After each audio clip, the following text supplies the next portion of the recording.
Action. One night I was driving along the interstate and I looked off to the road and I saw a huge tractor with his lights on. So I pulled off to the side to see what was going on. And I went up to the tractor and I looked up and I saw a man in all black. I looked into his right hand and I saw a giant blade. So I turned around to run, and when I turned around I heard the engine revving up, and it went up to me and got my right leg.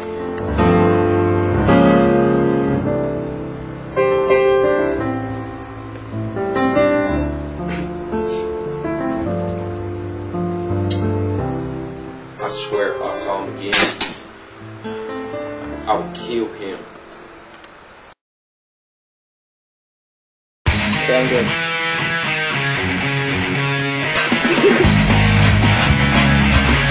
Sound good.